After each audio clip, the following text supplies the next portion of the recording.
इस बजट में कंटिन्यूटी का कॉन्फिडेंस है। ये बजट विकसित भारत के 4 स्तंभ युवा, गरीब, महिला और किसान सभी को एम्पावर करेगा। निर्मला जी का ये बजट देश के भविष्य के निर्माण का बजट है। इस बजट में 2047 के विकसित भारत की नींव को मजबूत करने की गारंटी है। मैं निर्मला जी और उनकी टीम को बहुत बहुत बधाई देता हूं। साथियों, इस बजट में युवा भारत की युवा आकांक्षाओं का, भारत की यंग एस्पिरेशंस का प्रतिबिंब है। बजट में 2 महत्वपूर्ण निर्णय लिए गए हैं। रिसर्च और इनोवेशन पर 1 लाख करोड़ रुपए का फंड बनाने की घोषणा की गई है। बजट में स्टार्टअप्स को मिलने वाली टैक्स छूट के विस्तार का भी ऐलान किया गया है। साथियों, इस बजट में फिस्कल डेफिसिट को नियंत्रण में रखते हुए कैपिटल एक्सपेंडिचर को 11,11,111 करोड़ रुपए की ऐतिहासिक ऊंचाई दी गई है। अर्थशास्त्रियों की भाषा में कहें तो एक प्रकार से स्वीट स्पॉट है। इससे भारत में 21वीं सदी के आधुनिक इंफ्रास्ट्रक्चर के निर्माण के साथ ही युवाओं के लिए अनगिनत रोजगार के नए अवसर तैयार होंगे। बजट में वंदे भारत स्टैंडर्ड की 40,000 आधुनिक बोगियां बनाकर उन्हें सामान्य यात्री ट्रेनों में लगाने का ऐलान किया गया है।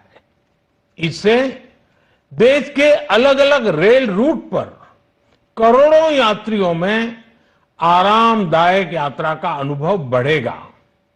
साथियों, हम एक बड़ा लक्ष्य तय करते हैं, उसे प्राप्त करते हैं और फिर उससे भी बड़ा लक्ष्य अपने लिए तय करते हैं।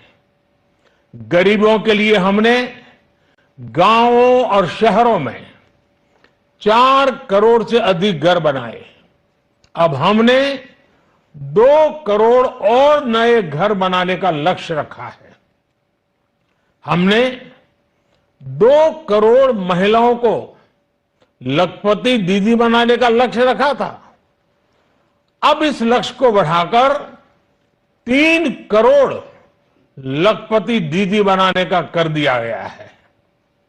आयुष्मान भारत योजना ने गरीबों की बहुत मदद की है। अब आंगनवाड़ी और आशा वर्कर, उन सबको इस योजना का लाभ मिलेगा। साथियों, इस बजट में गरीब और मध्यम वर्ग को एम्पावर करने, उनके लिए आय के नए अवसर बनाने पर भी बहुत जोर दिया गया है। रूफटॉप सोलर अभियान में 1 करोड़ परिवारों को सोलर रूफटॉप के माध्यम से मुफ्त बिजली प्राप्त होगी। इतना ही नहीं, सरकार को अतिरिक्त बिजली बेचकर लोगों को 15 से 20 हजार प्रति वर्ष की आय भी होगी और ये हर परिवार को होगी।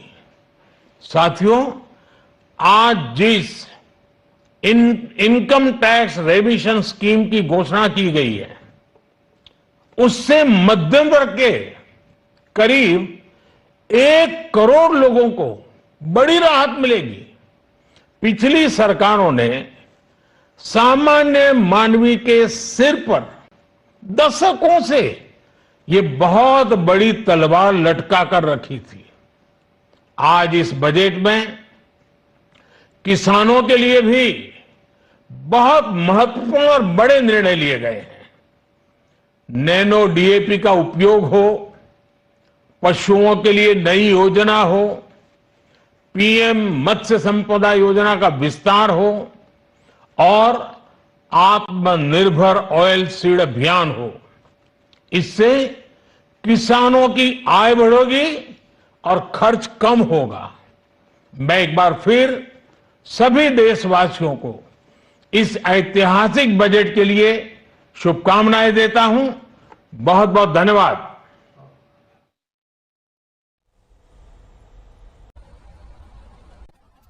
प्रधानमंत्री नरेंद्र मोदी को सुन रहे थे आप। बजट के बाद प्रधानमंत्री का ये भाषण हर साल होता है जिसमें ऐतिहासिक बजट प्रधानमंत्री से बताते हुए उन्होंने कहा कि आधुनिक इंफ्रास्ट्रक्चर का निर्माण बजट द्वारा किया जाएगा। इसको लेकर तमाम प्रावधान किए गए हैं।